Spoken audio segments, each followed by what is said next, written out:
Ahora.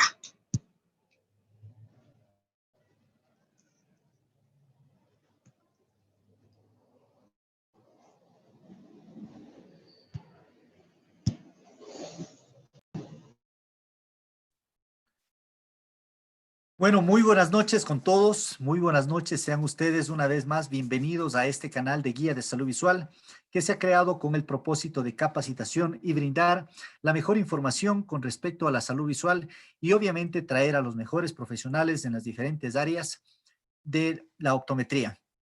Quiero darles a conocer a nuestro invitado especial el día de hoy. Él es el doctor Mariano Canegallo, que voy a permitirme leer su extensa hoja de vida para que conozcan el tipo de profesional que tenemos el día de hoy con nosotros. Mariano Canegallo es optómetra formado en la República de Argentina y miembro internacional del Consejo Mexicano de Optometría Funcional. Ha especializado sus estudios en el área de la optometría comportamental deportiva, vinculando el saber de las neurociencias y las ciencias específicas de la visión a la evolución y desarrollo del movimiento humano. Se desempeñó como director del programa de entrenamiento sensor-motor del plantel profesional de la primera división de fútbol del Club San Lorenzo de Almagro desde el 2013 al 2017. Además, como asesor del cuerpo técnico de la primera división del Club Gimnasia y Esgrima de Plata en 2013. Actualmente se desempeña como optómetra del plantel de la selección argentina de básquetbol de sordos, Los Topos. Es autor y director del programa optométrico de estudio y entrenamiento de la visión en el deporte de alto rendimiento y del libro que lleva su nombre, Brian Vision Training. Se metió la niña, Entrenador ¿verdad? de deportistas de élite. Me ganó. ¿Puedes entrar lentamente también? Permítame un segundito, doctor. Si es tan amable, ¿me pueden ayudar apagando sus micrófonos, por favor?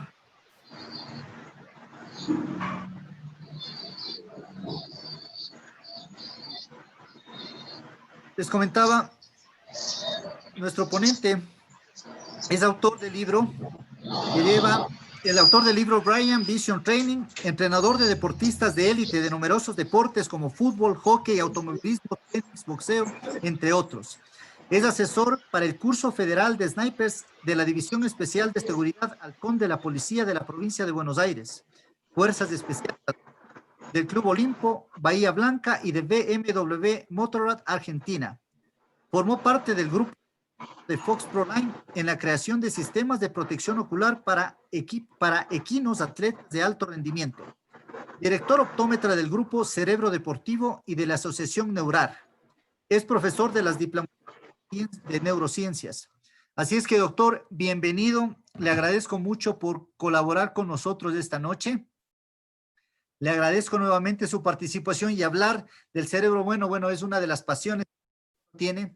Y quiero compartir antes de su charla lo que decía Ramón y Cajal desde 1906, que él era que ganó el Premio Nobel de Medicina, y decía que cada hombre es el escultor de su propio cerebro. Así es que estamos llamados a crecer en manera personal, en manera espiritual también, y por qué no hacerlo a través de este curso. Gracias, doctor, por su colaboración y le dejo que comparta su pantalla. Muchas gracias. Muy bien, muchísimas gracias. Bueno, bienvenidos y les agradezco a todos, especialmente a vos, Eddie, por invitarme. Bueno, coméntenme si por ahí se escucha mal. Espero poder transmitirles por lo menos algo de la inquietud que tenemos los que estamos hoy en el grupo Neurar y sobre el desarrollo de la optometría y la importancia que tiene la visión referida a la motricidad. Bueno, vamos a ir directo a ver qué pasó acá. Pero no estoy pudiendo compartir la pantalla. Este momento lo habilito. Gracias.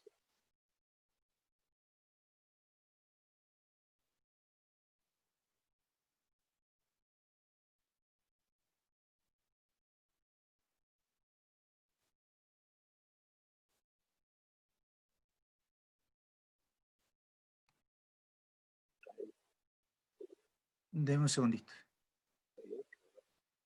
Ahí lo puede ya, mi doctor. Todavía tengo tu pantalla. Sigo sin poder, ¿eh? Ahí está. Ahora sí. Muy bien. Bueno.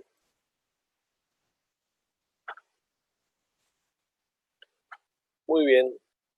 Ahí estamos pudiendo. ¿Se ve bien la pantalla? Sí, sí, se ve muy bien. Perfecto. Bueno, vamos a comenzar.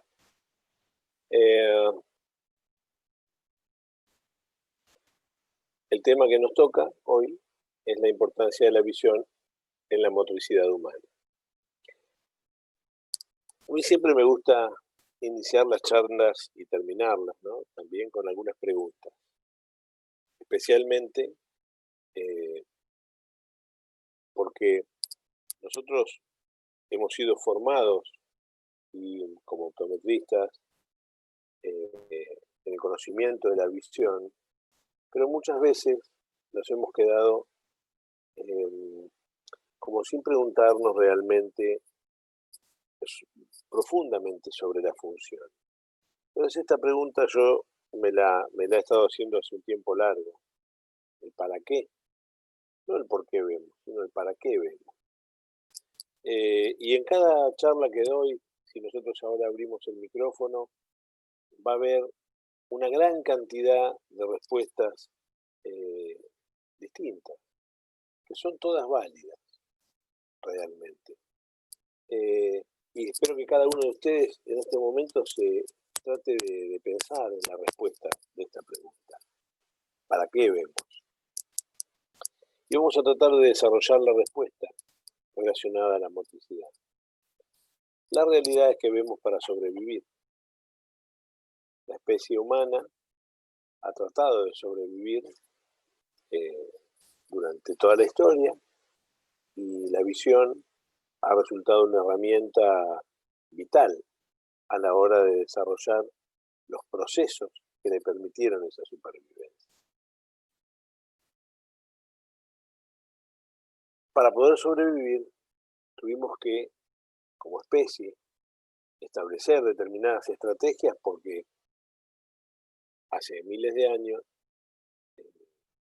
estábamos en una condición cuando todavía el humano actual no estaba desarrollado, sino que éramos homínidos, o antes también, cuando no, digamos, la especie no caminaba en bipedestación, sino que caminaba en cuadripedia, estábamos en una condición dentro de la cadena alimenticia de presas, éramos presas, estábamos a merced de determinados predadores que, bueno, la especie tuvo que adquirir determinadas estrategias motrices para poder, motrices y sensoriales, ¿no? Para poder escapar a esas presas y poder subsistir, ¿sí? Pero a la vez teníamos que saciar el hambre, entonces esas estrategias motrices nos hicieron valorar otras condiciones sensoriales y motoras para poder comer y también así subsistir. No solamente la especie subsistía si no éramos comidos por un león, sino también necesitábamos comer. Entonces, todo este aspecto relacionado a la sobrevivencia estricta estableció patrones sensoriales evolutivos y motores evolutivos relacionados a esa necesidad. Esto hizo que la especie comenzara a caminar en bipedestación, que haya modificaciones en la estructura ósea y en el cuerpo hasta lo que es el humano actual, que nosotros tenemos otra condición de lo que éramos cuando como especie éramos o primates u homínidos. Pero una de las características más importantes que tuvo la especie en el proceso evolutivo fue que ante la necesidad de cazar animales de gran porte, no tenía la posibilidad el humano de capturarlo solo. Entonces hubo que, digamos, también parte del proceso evolutivo y de la evolución de los patrones cognitivos de orden superior, hubo que asociarse con otras personas de otras familias para poder obtener esa presa que le podía saciar el hambre. Entonces comenzamos a operar en grupos y esos grupos generaron una aceleración en el proceso evolutivo, porque para esto se empezó a desarrollar el lenguaje, empezó la lectoescritura, el ser humano comenzó a dibujar jeroglíficos, bueno, en fin, una cierta cantidad de sucesos que fueron evolucionando de forma paralela, ¿no? Esos procesos cognitivos que fueron acelerando la comunicación entre los seres y a su vez la evolución de los procesos sensoriales, que la visión, y motrices para poder vivir. Ahora, si nosotros esto lo relacionamos y nos salimos de la evolución y de los estudios de evolución, que yo me quedaría toda la noche hablando de eso porque realmente es fantástico, pero si lo relacionamos con hoy, especialmente en el deporte, porque cuando hablamos de motricidad, la optometría tiene un plano de acción importantísimo en el mundo del deporte, nosotros podemos ver que en el mundo del deporte somos presas y predadores al mismo tiempo, como en esta imagen, donde el que lleva la pelota es predador porque necesita conquistar el aro de básquetbol, y el defensor también actúa como un predador para conseguir el balón, y el que tiene el balón actúa como presa, o sea, es presa y predador al mismo tiempo. Y el defensor es predador y presa, porque está defendiendo el aro que posiblemente lo conquiste el jugador número 23. Entonces fíjense que en una situación habitual en un deporte nos manejamos de la misma manera. Los deportes emulan estos procesos de conquista de los alimentos que evolutivamente tanto hemos necesitado para sobrevivir. Ahora, la visión específicamente tiene un rol muy, muy importante a nivel de la motricidad. Porque muchas veces cuando hablamos de motricidad, simplemente nos referimos al movimiento, a la coordinación, pero no relacionamos la visión con esos actos motrices. ¿Cómo podemos mejorar esos actos motrices, digamos, vinculando a la visión? La realidad es que el 80% de todas las aferencias sensoriales que ingresan al cerebro humano, aferencias exteroceptivas, ¿no? de lo que viene de afuera, de los 5 sentidos, tiene vínculos directos con la visión. El 20% restante de la información aferente exteroceptiva se divide en el resto de los sentidos: oído, tacto, gusto y olfato. Esto es un detalle que todos los optometristas ya lo conocemos, pero que es de vital importancia a la hora de plantear qué hacemos con esa información, qué hacemos con esa información para poder tomar decisiones de orden motora.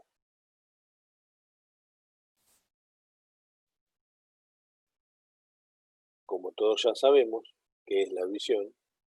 Que es esa capacidad sensorial de apreciar los estímulos o la radiación electromagnética que ingresa a nuestro cerebro a través de los ojos, mediante procesos motores, sensoriales y mentales, para poder determinar, en definitiva en los centros de integración del cerebro, qué es lo que estamos viendo como un elemento único de percepción.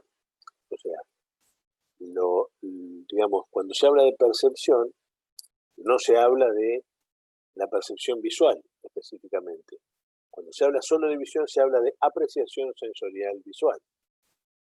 Pero cuando nosotros podemos determinar un acto perceptivo, tiene influencia otros aspectos que también la componen, como los procesos emocionales, en fin. Es bastante más extenso hablar de percepción, ¿no? Pero no solamente lo que determina la condición de apreciación sensorial de la visión. Y este elemento visión, que digamos que acabamos de ver como el análisis de la radiación electromagnética que ingresa, es coordinada, o sea, este contenido visual que despierta nuestro interés y nuestra atención, es coordinada a partir de los movimientos oculares. Movimientos oculares en seguimiento, movimientos sacádicos, en fin. Pero que no se quedan solamente en el movimiento ocular, sino que también se relacionan con el movimiento de la cabeza. Los movimientos de coordinación oculocefalogíricos determinan de alguna manera, a nivel vestibular, porque esto no se determina, no lo determina el sistema visual, sino el sistema vestibular, diferentes estimaciones para la composición del equilibrio postural. El reflejo oculovestibular es el primer reflejo que el sistema vestibular establece, ¿no? Para poder determinar otros reflejos que estiman la postura de cabeza y cuello, la posición de los hombros, posición del torso, en fin, para poder desarrollar una locomoción y una trayectoria determinada. Entonces, podemos decir que en la motricidad humana necesitamos las aferencias sensoriales que se relacionan con los sentidos, entre ellos la visión, la integración sensorial, que tiene relación con las funciones cognitivas de orden superior, y el control motor, que se relaciona con el movimiento. Pero ninguno de estos puede funcionar solo. Todo funciona junto. Cada uno de nosotros en este momento está afectado por los sentidos, está afectado por la integración sensorial de cada uno de los sentidos y tiene un determinado control motor, aún para permanecer arriba de la silla y quedarse escuchando, aunque esto les aburra. Pero es así. Entonces, si esto funciona en forma integrada, nosotros para trabajar el entrenamiento visual, aún en lo que hace a la terapia visual, los que hacen optometría funcional o optometría comportamental, tienen que pensar es que estos procesos de integración sensorio-motora son procesos que hemos ido desarrollando a través de los miles de años de evolución. No hay movimiento sin sensorialidad, ni sensorialidad sin movimiento. El ojo no está quieto. Hay movimientos microsacádicos permanentes aún durante la fijación.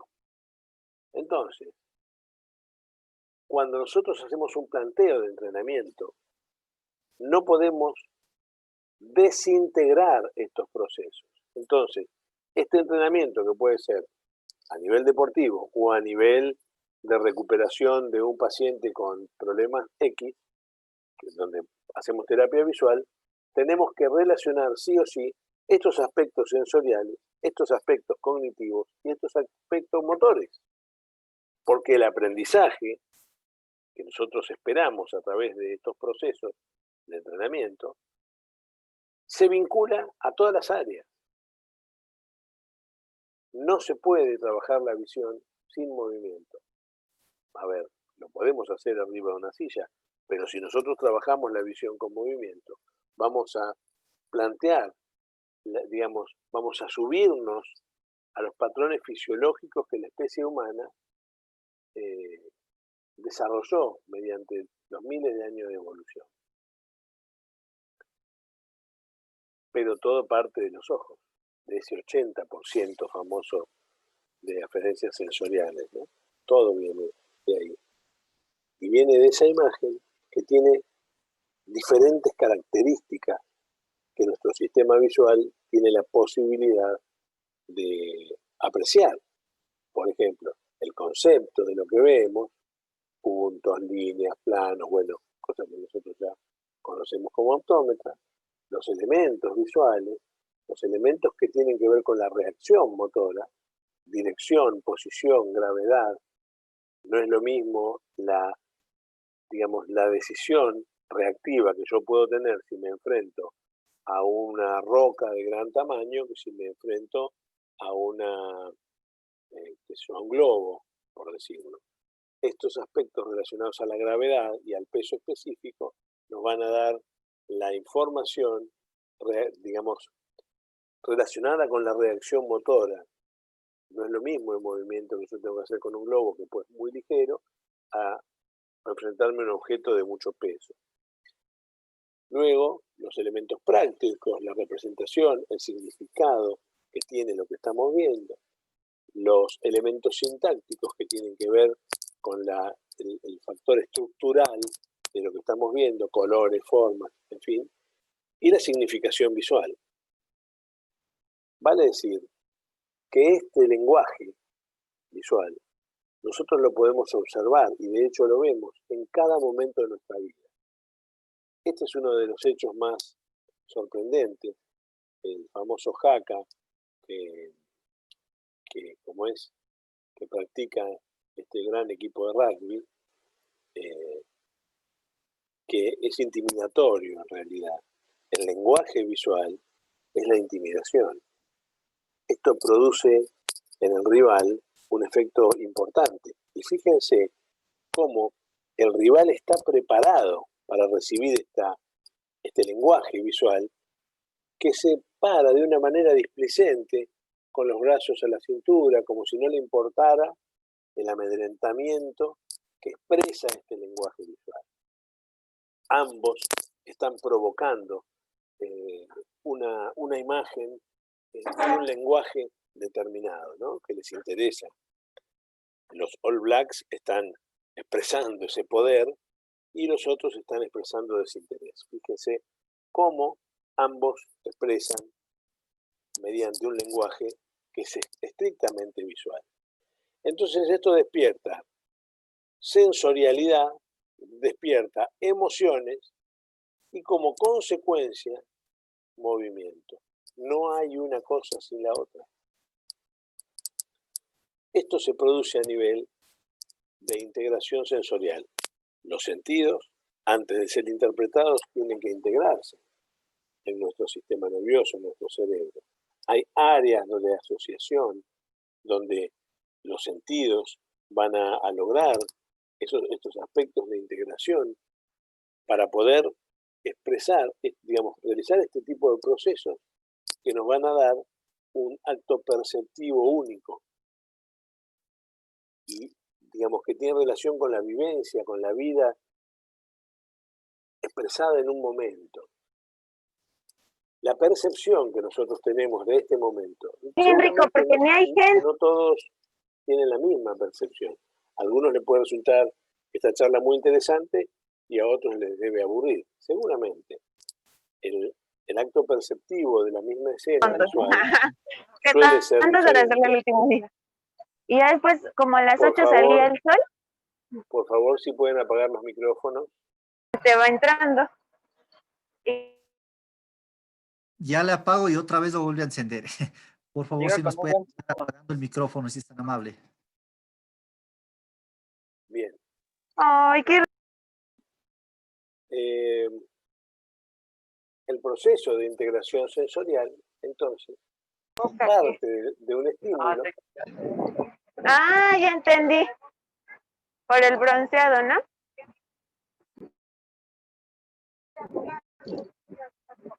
No. El Permítame un segundo, mi doctor, voy a silenciarlos por nuevamente favor. porque Por favor, porque hay gente que por ahí quiere escuchar. ¿Y ahorita estás, Andy? y lo silenciamos y otra vez lo vuelve a abrir. Acá de este lado. No se le puede pedir. Ah, Bueno, continuamos. tarjeta de Bancomer. Quiere hablar. 3 meses, vean tus Sigue. movimientos. Pero la ventaja es que ahorita ya tienes de crédito. ¿De cuánto te dieron? ¿No se le podrá decir a la señorita expresamente que lo apague? Sí. Ella Por tiene favor, como ese historial. Y no me hace caso. Ya está. Bueno, entonces, estos procesos de integración sensorial parten de un estímulo. Ahí donde la ficha. El estímulo. Y ahí le dan primero la prueba y después. Bueno, continuemos, esperemos. Podía meter cualquier cantidad de dinero y sin tener y esas vías aferentes se van a procesar a nivel central, nuestro sistema nervioso central, para desarrollar la famosa integración sensorial. A partir de la integración sensorial se van a ejecutar mediante las vías eferentes acciones sobre el sistema nervioso motor somático y sobre el sistema nervioso autónomo, cuya función nervioso motor somático, la función musculoesquelética para desarrollar el movimiento, y en el caso de movimientos de los órganos y a nivel periférico. Esto establece la organización de una respuesta. O sea, sacas una tarjeta de débito de primera vez. Y este comportamiento motriz relacionado a la integración sensorial establece nuevas pautas para un nuevo estímulo. Se relaciona con el nuevo estímulo porque a medida que nos vamos escena visual y los estímulos también van variando. Mínimo y nada de eso. Como la integración sensorial, los estímulos y los comportamientos van desarrollando un bucle permanente y continuo en nuestra vida. Muy bien. La realidad es que la visión, en este gran proceso integrador, es el que aporta la mayor cantidad de información, el 80%. Y si nosotros relacionamos todo esto de la motricidad en el mundo del deporte, integración sensorial, en los actos motrices coordinados, la interrelación entre las personas de un equipo para poder obtener el gol o para poder obtener el triunfo, emulando siempre a la cacería para poder sobrevivir, hacemos un paralelismo, que la supervivencia está en el triunfo, o tal vez en el éxito. Lamentablemente, ganar es sobrevivir. Pero la realidad es que, por ejemplo, en Argentina hay un club como Argentinos Juniors, es un club de fútbol, un club importante. Argentinos Juniors por ahí no tuvo tanta cantidad de triunfos, de triunfos. No ganó tantos campeonatos. Sin embargo, ha sido un gran sobreviviente, porque de él surgieron futbolistas de muy, muy alto nivel, entre ellos Diego Maradona, en fin, cantidades de futbolistas que han triunfado no solamente en Argentina, sino en el resto del mundo. Por lo tanto, la supervivencia también se relaciona con el éxito y con el triunfo, que no es lo mismo. Mi idea en el desarrollo de los entrenamientos sensorio-motrices de integración es no relacionar tanto el triunfo con la supervivencia, pero sí relacionar el éxito, que es otra historia. Para esto fuimos desarrollando con muchos años de trabajo un modelo de gestión de entrenamiento llamado Brain Vision Training, que es el título del libro, del cual soy autor, que establece pautas, digamos, separadas, ¿no? En diferentes fases. Se inicia con una evaluación optométrica porque, lógicamente, nosotros no podemos entrenar a una persona que no sabemos su estado inicial, no sabemos cómo ve, y no cuánto ve, sino funcionalmente cómo es todo su esquema de visión y de percepción, ¿no? La realización de las correcciones ópticas, si fuesen necesarias, en forma aérea o en lentes de contacto. La evaluación de la lateralidad. Esta evaluación de la lateralidad tiene que ver con las dominancias sensoriales de los órganos pares, de las manos, de los pies, de las predominancias motrices de giro, y de la relación que eso tiene con la dominancia ocular, con la predominancia de giro de cabeza, que en definitiva va a ser el timón del movimiento futuro. Y un esquema de entrenamiento integrado es el que nosotros tenemos que plantear de acuerdo a cómo es la característica del paciente o del deportista que nosotros estamos trabajando. Pero el sistema, o el modelo Brain Vision Training, tiene como base la empatía. Nada podemos hacer si no hay un vínculo empático entre el entrenador y el deportista. Nada podemos hacer. Cuando nosotros hablamos de aprendizaje, debemos plantear en todos los entrenadores la necesidad de poder vincularse con su entrenado o con su paciente de una manera estrecha. No somos simplemente un instrumento para que aprenda. Ni tampoco tal vez seamos amigos, pero sí tiene que haber un vínculo estrecho. No hay posibilidad de aprender sin emoción. Y estos factores emocionales positivos para que el aprendizaje sea mejor y las memorias se vayan guardando como se deben guardar y digamos, estos factores motrices se vayan desarrollando potencialmente. Para eso, sí o sí, necesitamos de un buen vínculo. En este último año he estado trabajando, por ejemplo, con Martín Cossi, que es el hijo de un boxeador muy famoso, que es Látigo Cossi, fue campeón del mundo. Bueno, Martín es un boxeador profesional, que trabajamos duramente, pero también tenemos nuestros momentos de unión, ¿no? De esparcimiento, donde generamos el vínculo para que luego el trabajo duro no resulte simplemente yo un entrenador, sino la persona que lo acompaña para su éxito. Entonces, así es el planteo. Todos somos parte del equipo, aunque él solo se suba al ring. Pero cuando él sube al ring, subimos todos. ¿Sí? Para esto tiene que haber empatía.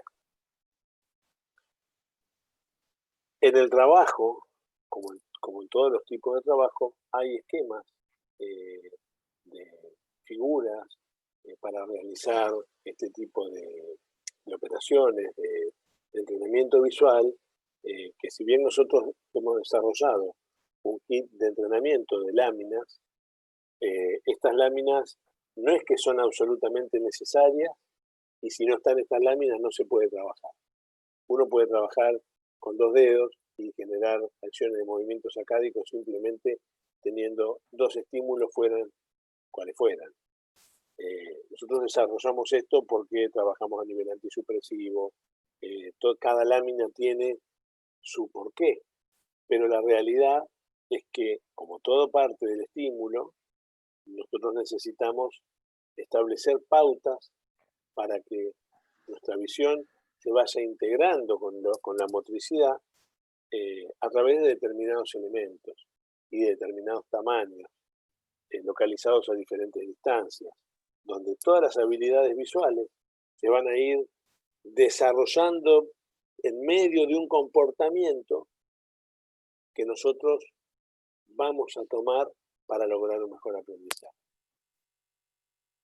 Bueno, eso está todo explicado en el libro Brain Vision Training, ¿no? Con mucho más detalle de lo que hemos hablado acá. Pero no solamente, digamos, como optometristas, nosotros nos debemos quedar en el ámbito del deporte. Yo creo que la profesión tiene un planteo frente al futuro que se relaciona con la motricidad humana en el deporte, pero también en la parte terapéutica. Y que no solamente tenemos instancias de acción en ambas, ¿no? Sino que también tenemos instancias de acción dentro de equipos de trabajo. Porque no podemos manejar como optometristas la visión dentro de un esquema de motricidad, porque nosotros no estamos formados en el ámbito de la motricidad. Sí, claro que podemos estudiar y podemos avanzar muchísimo, pero ese estudio y ese avance nos va a dar la posibilidad de vincularnos con otros profesionales que sí están formados en eso y trabajar en equipo en función de la motricidad y del vínculo sensorio-motor de la especie humana para resolver problemas o para potenciar a un deportista, pero no tenemos otra opción que comenzar a trabajar en equipo. Este nuevo proceso es conocido como neurooptometría. La neurooptometría es una realidad hoy en el mundo más desarrollado que genera este tipo de planteos donde se relaciona la sensorialidad y la integración sensorial con el mundo de la motricidad de las personas. Se iniciaron los trabajos medio explícitamente en el plano terapéutico, pero no solo está el plano terapéutico en juego, el plano deportivo también. Nosotros, el desarrollo del deporte y la acción terapéutica del especialista en neurooptometría no son dos cosas diferentes. No es distinto que Messi patee un penal o que, no sé, una señora vaya de compras al mercado. La motricidad puede cambiar contextualmente, pero las decisiones que toma el cerebro de cada una de las personas tienen los mismos mecanismos. La visión tiene las mismas funciones, la audición tiene las mismas funciones, la integración sensorial es la misma, las decisiones que toma el cerebro son las mismas, lo único que cambia es el contexto. Y nosotros tenemos que prepararnos para cada contexto, pero conociendo los aspectos fisiológicos de la especie humana, nosotros vamos a saber cuáles son los caminos para que la señora vaya a hacer las compras, no se canse, no se caiga y pueda regresar, y para que un jugador de fútbol pueda patear un penal. Pero, de algún modo, todos funcionamos iguales. La labor nuestra como especialistas en neurooptometría, que es lo que se viene, que es un poco la propuesta, ¿no?, es la de formarnos para trabajar en este nuevo mundo, donde no solamente tenemos el planteo terapéutico, sino tenemos un abordaje no solamente desde lo ocular o desde lo visual explícitamente, sino a partir de estos procesos cognitivos, trabajar sobre procesos de atención, sobre procesos de memoria, sobre toda esta carga que determina acciones motoras que a veces están vulneradas por algún tipo de lesión o enfermedad a nivel del sistema nervioso central, que nos va a determinar muchas veces afecciones en el ámbito de la visión. La realidad es que como la visión maneja una gran cantidad, una cantidad tan importante de información, cualquier afección que se genere a nivel del sistema nervioso central, es muy probable que haya algún tipo de afección en el ámbito de la visión, que no quiere decir solamente en el aspecto sensorial de la visión, sino también puede ser en el aspecto motor, o en algún tipo de integración que se genere en el proceso sensorial y el proceso motor, estableciendo a veces microestrabismos o pseudodesviaciones, o en fin, hay un montón de factores que pueden fallar, de las cuales nosotros estamos acostumbrados a trabajar, pero muchas veces desde la terapia visual estamos más acostumbrados a trabajar con niños, donde siempre se planteó el trabajo dentro del esquema de la neuroplasticidad, donde siempre nos enseñaron que la neuroplasticidad dura hasta los 8 años y después 6, 8 años. Y la realidad es que la neuroplasticidad dura toda la vida. Por supuesto que en un niño las edades bajas son mucho más neuroplásticas que en un adulto, pero no quiere decir que un adulto no pueda aprender. Por lo tanto, estos factores que establecen problemas a nivel visual que tienen relación con procesos neurológicos o afecciones, enfermedades o accidentes de orden neurológico, nosotros no vamos a poder tener el abordaje en la terapia visual para poder establecer aprendizajes que le van a permitir al paciente tener una vida de mayor calidad. ¿Cómo? Y bueno, generando estos procesos de rehabilitación, estableciendo planes de tratamiento y de rehabilitación, pero siempre integrando las funciones oculares, sensoriales, de integración cognitiva y motora. Esto no nos podemos olvidar que tiene que ser así. Es así. Pero para esto debemos formarnos, debemos estudiar. No podemos hablar porque sí. La realidad es que el optometrista tiene la obligación, si quiere dedicarse a la neurooptometría y a relacionar digamos, su saber con los factores motores y, digamos, no podemos quedarnos con los libros de cuando aprendimos, sino debemos estudiar permanentemente y estar atentos a la evolución del conocimiento. Porque así como nosotros, cuando la especie empezó a caminar en bipedestación y esto generó una elevación de su centro de gravedad y que el polígono de sustentación se achicó, porque antes caminábamos en 4 patas y ahora en 2. Entonces, el sistema de equilibrio se vio vulnerado. Debimos resolver nuestro sistema de equilibrio, cambiar la posición de los dedos, bueno, en fin, en la posición de los pies.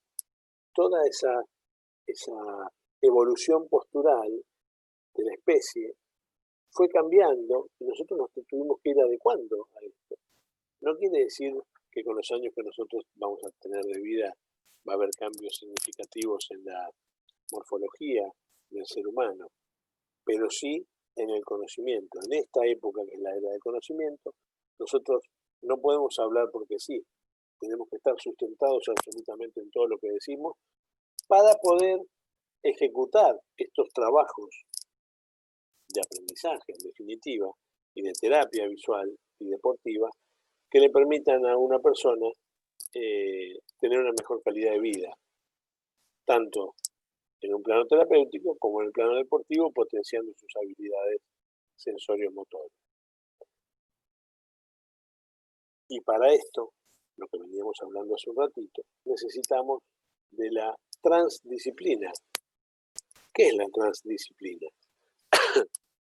Muchos hablan de interdisciplina, de multidisciplina. La multidisciplina es cuando trabajamos un montón, pero cada uno por la suya. La interdisciplina es cuando estamos relacionados. Y la transdisciplina es cuando se trabaja juntos realmente. Donde yo hablo un poco de motricidad y el psicomotricista habla un poco de visión y el preparador físico también, y todos estamos hablando de lo mismo, trabajando en conjunto en función de este mejoramiento de la calidad de vida. En el mundo actual, donde el conocimiento se ha expandido de una manera infernal, no tenemos, seríamos muy soberbios si consideramos que podemos conocer todo. No hay forma de conocer todo. Solo podemos formarnos en algo y ser realmente profundos en eso y formar un equipo donde haya neurólogos, neurooftalmólogos, neurocirujanos, oftalmólogos, preparadores físicos, psicólogos, psiquiatras, en fin, nutricionistas, kinesiólogos, todos los que estamos en función de la motricidad y de la sensorialidad y de los aspectos cognitivos y emocionales que vivimos para establecer el manejo de estas percepciones que determinen un aprendizaje motor, debemos trabajar juntos. No tenemos otra posibilidad. Este es el mundo que viene. Trabajar en forma independiente no es que no va a generar nada, pero simplemente lo que va a generar es un pedacito, una partecita. Nosotros no podemos pensar que una persona va a aprender un proceso motriz porque yo establezca un plan de tratamiento que genere los ojos derechos y bueno, en fin, ¿verdad? Si emocionalmente esa persona tiene algún problema y yo no estoy atento a eso. Entonces, tengo que estar relacionado con otros profesionales para que se trabaje en forma holística y el proyecto establezca realmente un avance en el proceso de mejoramiento, de potenciación de sus cualidades, ¿no? Para esto tenemos que aprender a manejar los pacientes y la información. Este nuevo mundo del paciente que aparece con algún tipo de discapacidad o accidente cerebrovascular, no quiere decir con esto que debamos conocer o aprender a leer determinados estudios, ¿no? Como muestran en la fotografía, pero sí tenemos que aprender a leer los informes y aprender a preguntar por los informes. Entonces, si un médico informa un estudio a través de una tomografía o una resonancia magnética establecida para una persona que tuvo un accidente cerebrovascular o lo que fuese, y hay algo que yo no entiendo, yo tengo que hablar con el médico en ese equipo transdisciplinario para poder saber cuál es el pronóstico sobre el tratamiento que yo voy a tomar o voy a decidir para ese paciente. Porque muchas veces, si nosotros no conocemos esto, podemos establecer un programa de trabajo a nivel de terapia visual que no va a ser eficiente, porque ese paciente no va a tener posibilidad, digamos, de aprender, porque hay lesiones y lesiones. Hay algunas lesiones en las cuales podemos tener la posibilidad de desarrollar un plan de trabajo que lo ayude y que realmente tenga posibilidades de recuperarse, y en otras simplemente tenemos que plantear ayudas visuales como las que conocemos nosotros en la baja visión, pero en esta oportunidad relacionadas a la motricidad, no solamente a la baja visión, si tuviera baja visión, o digamos en el manejo de colocación de prismas, todo se debe relacionar a la motricidad. Y esto que estamos viendo ahora es un estudio que yo me enteré hace relativamente poco tiempo, que certifica de alguna manera la acción del optómetra en este nuevo plano de la neurooptometría. Y que establece, es un estudio científico que fue publicado de neurooftalmología, que establece que aproximadamente el 50% de los circuitos cerebrales a nivel físico, de interconexión neuronal, se vincula con la visión. Es una barbaridad. Imagínense que todo el sistema nervioso central, la mitad a nivel físico, tiene relaciones con la visión. La visión no solamente en el concepto sensorial, sino también en el aspecto muscular, de la relación entre los movimientos oculares y el sistema vestibular, la relación con los procesos emocionales, todos los vínculos que se generan desde el proceso visual hacia los centros de integración. Esto realmente es lo que nos certifica que cualquier tipo de accidente cerebrovascular, cualquier tipo de cirugía cerebral o de acción que se genere a nivel traumático en la cabeza, tiene muchas posibilidades de que esos problemas tengan incidencia en la visión.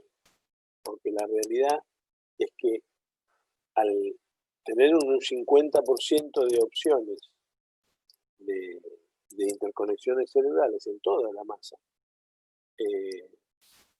que no haya algún tipo de alteración a nivel visual de uno de estos problemas a nivel central, como accidentes o cirugías, es muy difícil.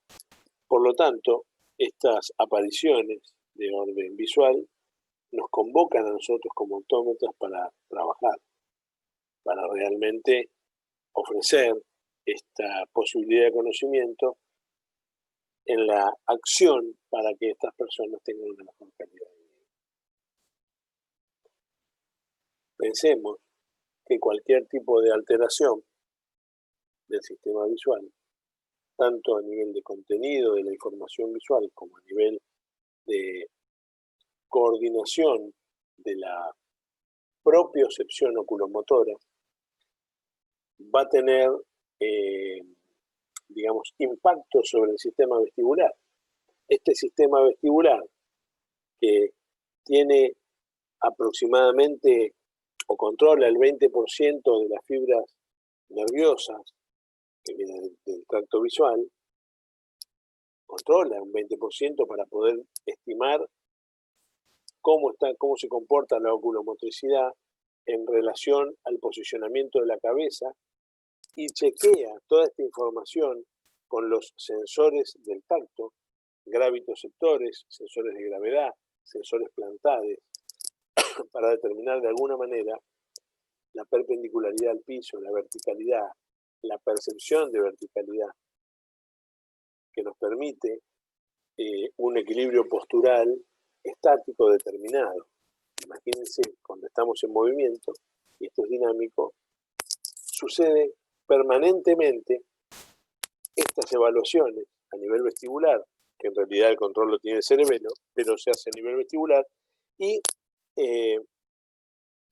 todos estos procesos se van adecuando en cada momento para no caernos y así sobrevivir a una motricidad. Y esta posibilidad de no caernos muchas veces se ve vulnerada. Y a veces el problema no está en el sistema vestibular. A veces el problema está a nivel central, pero que tiene impacto en la visión. Entonces, nosotros somos los que debemos trabajar sobre la parte visual que impactará a nivel central para que el sistema vestibular establezca un patrón de equilibrio postural que le permita a esa persona que tiene el problema desarrollar una motricidad lo más sana posible.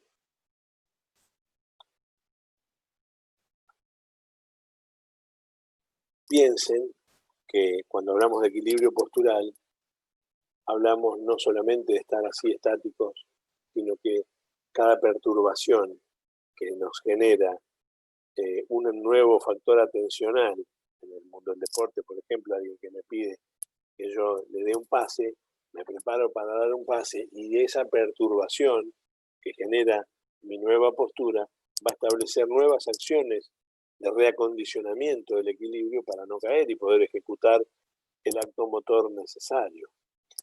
Y todo esto está permanentemente relacionando las condiciones visuales, donde la visión central establece el dónde, donde la visión periférica establece mi situación postural respecto de la escena visual, de mi universo visual, donde ese campo visual periférico va a establecer pautas de movimiento oculomotora y esa percepción, esa propiocepción oculomotora va a impactar en el sistema vestibular para nuevos reequilibrios dinámicos donde nosotros podemos trabajar.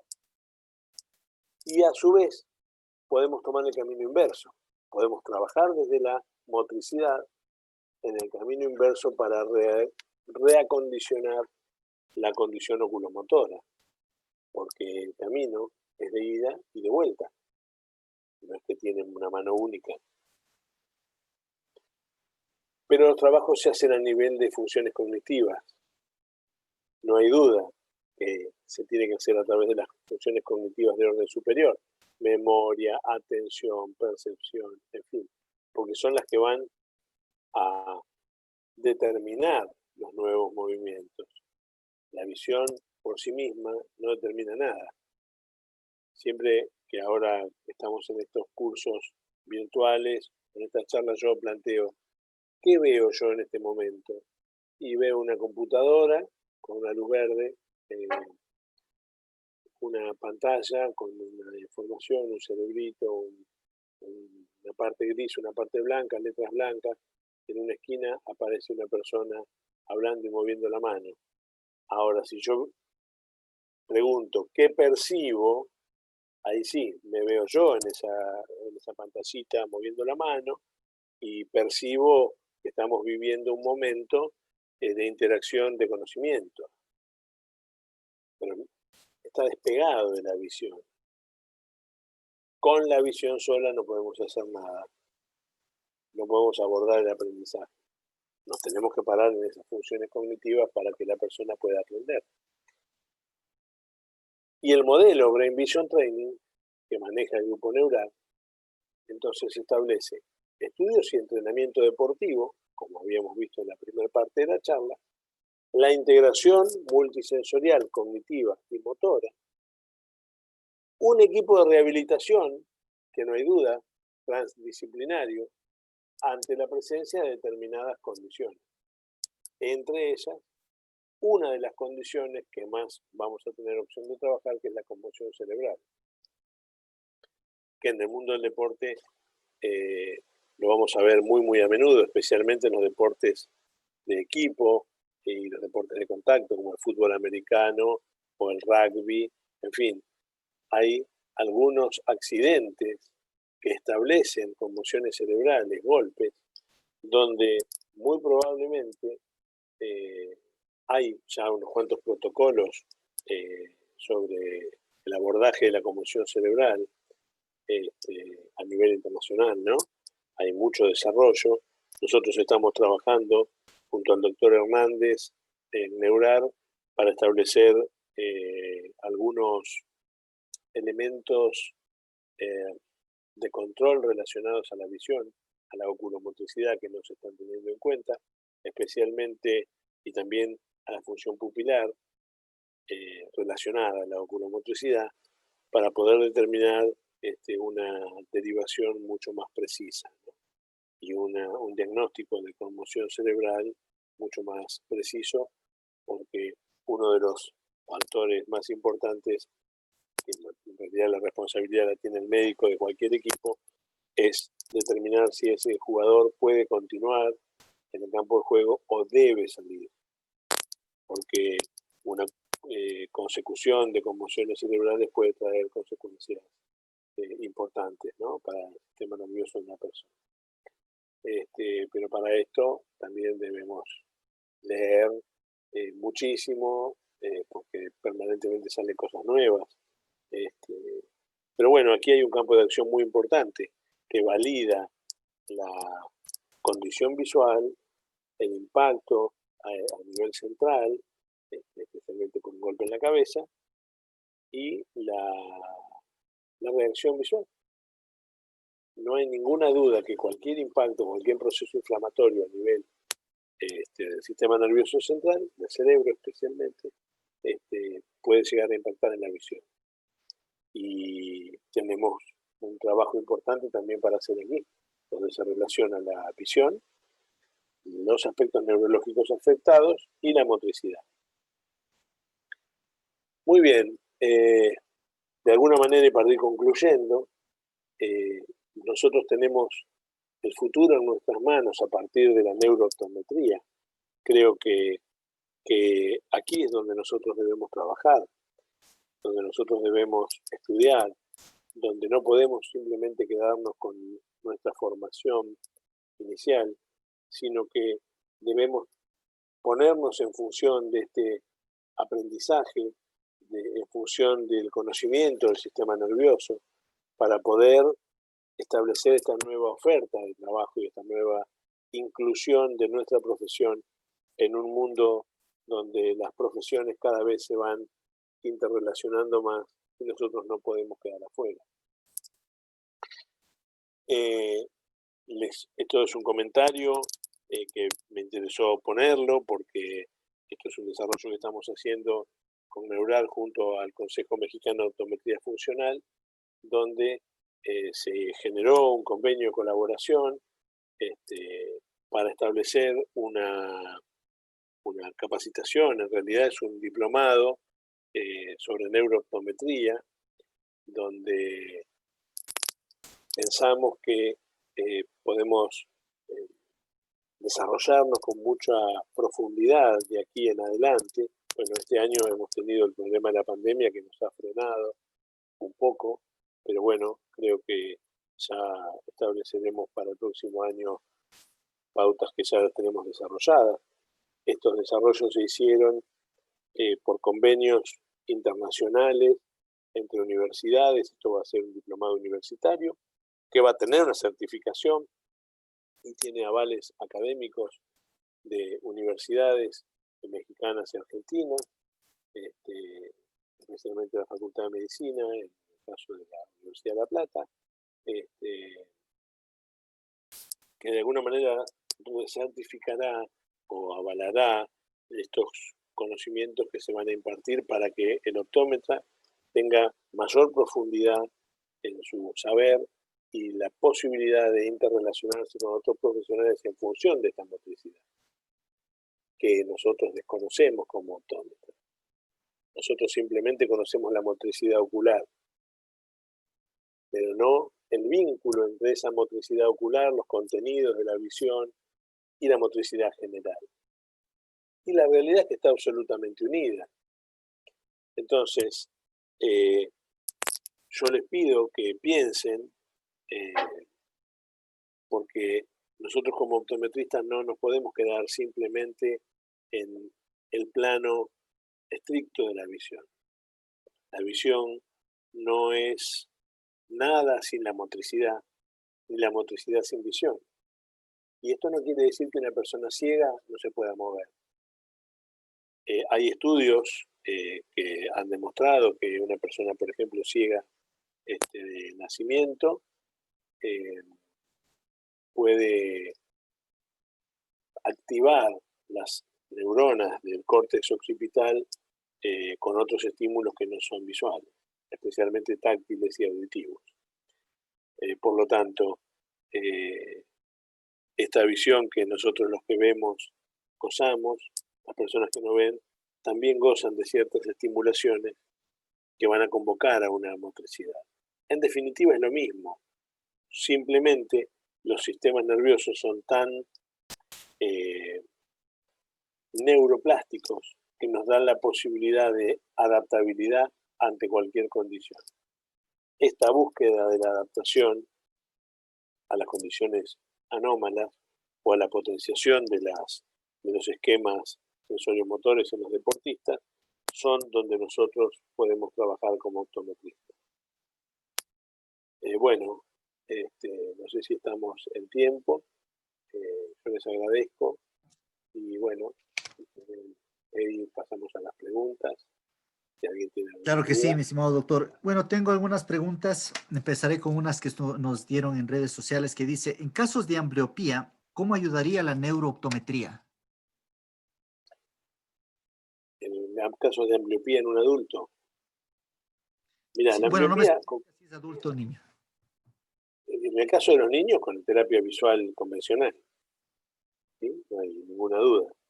Y en el caso de los adultos, todo va a depender de la etiología de esa ambliopía. Si la ambliopía es monocular o binocular, hay que ver si la ambliopía es monocular y del otro ojo ve bien, por rivalidad retiniana va a ser muy difícil levantar esa ambliopía. A ver, yo he trabajado en un club de fútbol importante donde uno de los controles apareció un futbolista que tenía 30 años, que tenía una ambliopía monocular profunda y del otro ojo veía 10 décimas, 20-20. Nunca iba a poder levantar la ambliopía del ojo ambliopio, que veía 20-800. Entonces, la conducta, en realidad, es que ese jugador, el director técnico no lo pone como titular porque tiene errores de apreciación, errores de cálculo, de proyección del balón, de aproximación, de velocidad y estimación de velocidades y tiempos de aproximación y proyección del balón y del propio cuerpo o de la proyección del elemento que utiliza, pero el técnico no sabe todo esto. Entonces no lo pone porque es impreciso, pero es impreciso por esto. Entonces, en ese caso, el jugador no puede jugar profesionalmente. Porque profesionalmente hay un negocio muy importante detrás de eso y un jugador que tiene estas características no tiene el valor económico que se había pagado por él y que no rendía porque tenía un problema visual y que nadie se lo había controlado. Entonces, muchas veces estas ambliopías, en el caso de las monoculares, no terminan con un buen resultado del mejoramiento de la ambliopía, sino con develar la verdad. Y el deportista tiene que conocer esa verdad. Y muchas veces, si no se puede mejorar con tratamientos de terapia visual, la persona debe saber su condición para que le ayude a sobrevivir. Porque una persona con una ambliopía monocular, por ejemplo, que tiene una binocularidad afectada, y depende cuál sea la profundidad, será la afección de la binocularidad, va a tener grandes problemas para estimar distancias, tiempos y velocidad de aproximación, no solamente en el juego, sino, por ejemplo, para conducir.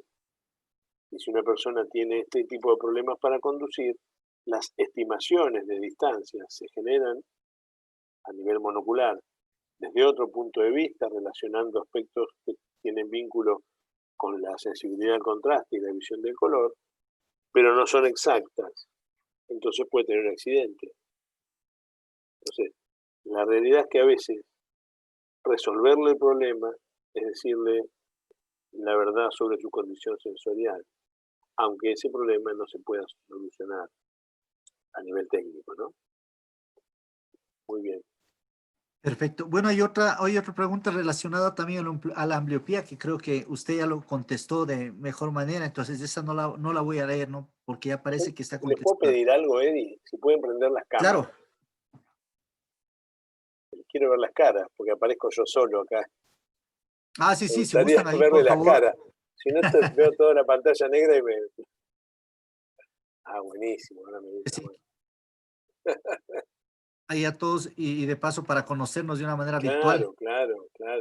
A la vez también, ¿No? miren, doctor, me están preguntando dónde pueden conseguir su libro en México. No sé si después Bueno, yo los puedo pasar el link para que lo pueda encontrar o En usted de pronto México, decir con mayor facilidad dónde puede encontrar su libro. bueno, en México lo tiene COMOF, el Consejo Mexicano de Optometría Funcional. Yo luego te voy a pasar el contacto de Francisco Pérez, que es uno de los miembros de COMOF, que está un poco a cargo. Ahí está, alguien puso Francisco Pérez o es el mismo Francisco Pérez. Ajá, me parece que sí, Acá Paco pusieron. Pérez dice. Paco Pérez, ese mismo. Paquito está en todo. Francisco es el que se ocupa realmente del libro en todo el territorio mexicano. En el ámbito de Ecuador, por ejemplo, esto se estaba manejando a través de Amazon, pero bueno, ahora ha habido algunos inconvenientes que me planteó el editor en esta semana y por ahora está fuera de Amazon, pero ahora estamos viendo cómo el editor está viendo cómo enviarlo a través de eBay o bueno, está viendo otra plataforma. Pero esto es a resolver en breve, no va a faltar mucho tiempo. Perfecto, muchísimas gracias. Yo quiero agradecerles a cada uno de ustedes por el tiempo dedicado y a usted, doctor, por la aceptación a la charla. El próximo viernes estaremos también con una charla muy bonita, dando secuencia de pronto a este tema importante que va a ser de terapia visual también. Próximamente les diremos el tema. A invitarles que próximamente, de igual manera, vamos a hacer un curso de terapia visual, un curso de neuromarketing y, por qué no, posiblemente con el doctor Mariano Canello hagamos también un curso de neurooptometría. Así es que les dejo las puertas abiertas a los que estén interesados en esto. Escríbanos, síganos en redes sociales, estamos como Guía de Salud Visual. Les invito también a ver las charlas en nuestro canal de YouTube, Guía de Salud Visual. Y por qué no a suscribirse. Cualquier cosa, estamos a las órdenes. Muchas gracias, doctor, nuevamente. Me voy a ir con sus palabras que decía que aprender con emoción es importante. Y obviamente eso lo hemos hecho esta noche. Una buena noche para todos, bendiciones y que tengan un buen fin de semana. Saludos a todos. Muchas gracias. Gracias. Muchas gracias, excelente charla, gracias. Gracias.